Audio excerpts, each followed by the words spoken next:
Assalamualaikum warahmatullahi wabarakatuh. Halo mahasiswa, topik kita pada kali ini adalah mengenai analisis pemecahan masalah dan pengambilan keputusan.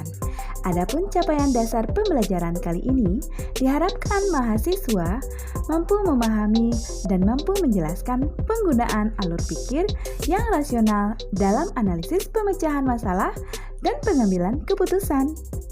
Masalah merupakan sesuatu yang menyimpang dari apa yang diharapkan, direncanakan, ditentukan untuk dicapai sehingga merupakan rintangan menuju tercapainya tujuan. Dalam sebuah organisasi, manusialah yang memiliki peranan untuk mengkoordinasikan kegiatan dalam rangka untuk mencapai sesuatu yang bernilai dan untuk capaian tujuan bersama.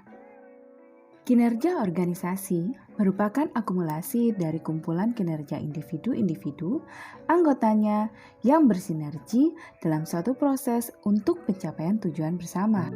Namun pada kenyataannya, tidak seperti yang diharapkan, yang mana setiap organisasi memiliki tingkat efisiensi yang berbeda-beda, sehingga ada kalanya terjadi kesalahpahaman yang mana berdampak pada hasil kerja yang tidak sesuai dengan harapan.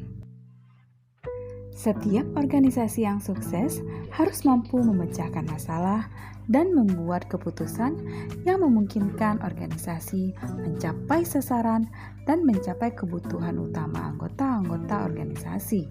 Oleh sebab itu, para manajer yang ingin berhasil dalam mengelola organisasi perlu memahami dan mempelajari, bahkan memiliki keterampilan untuk pemecahan masalah dan pengambilan keputusan. Sebagai manajer, pasti bertanggung jawab terhadap masa depan organisasi. Salah satu yang harus dikerjakan oleh manajer dalam rangka mencapai visi misi organisasi adalah bagaimana mampu memecahkan masalah dan mengambil keputusan secara tepat dan cepat.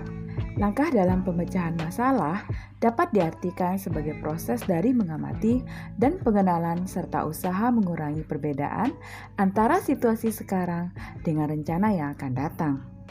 Sedangkan pengambilan keputusan diartikan sebagai proses memilih tindakan dari beberapa alternatif untuk mencapai tujuan atau sasaran. Oleh sebab itu, pemecahan masalah dan pengambilan keputusan dapat diartikan sebagai suatu proses identifikasi, mencari penyebab, pemilihan alternatif, dan mengantisipasi hambatan yang mungkin menghalangi terlaksananya keputusan. Konsep pemecahan masalah dan pengambilan keputusan akan sukses apabila dilaksanakan melalui kerjasama tim. 4 pola dasar berpikir yang rasional dalam penerapan di organisasi. Yang pertama, penilaian situasi. Proses ini menghadapi pertanyaan apa yang terjadi. Beberapa hal yang mendasar dalam penilaian situasi antara lain mengenali masalah, memilah permasalahan, menentukan prioritas, dan merencanakan penyelesaian. Yang kedua adalah analisis permasalahan. Membantu untuk mengumpulkan informasi dari berbagai masalah yang ada sehingga kita dapat menemukan dan menentukan sebab yang sebenarnya sebelum melakukan pemecahan masalah. Di dalam analisis masalah, kita harus dapat menjawab pertanyaan mengapa ini terjadi. Hal ini harus terjawab dalam tahapan yang dilaksanakan dalam menganalisis masalah.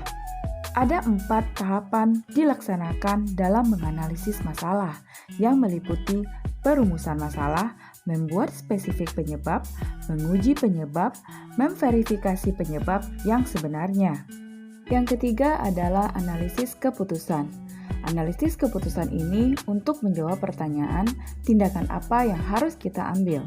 Analisis keputusan adalah suatu proses yang sistematif yang didasarkan pada pola pikir yang kita gunakan dalam mengambil keputusan.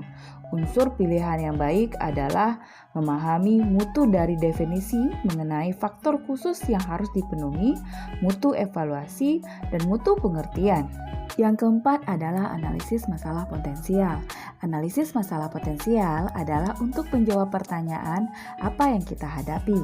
Pengertian analisis masalah potensial adalah suatu prosedur yang memungkinkan untuk memasuki masa depan, melihat apa yang terkandung di dalamnya, dan kemudian kembali ke masa kini untuk mengambil tindakan sekarang. Mahasiswa, sekian dulu pembahasan topik kita hari ini. Sampai bertemu lagi di pembahasan berikutnya. Assalamualaikum warahmatullahi wabarakatuh.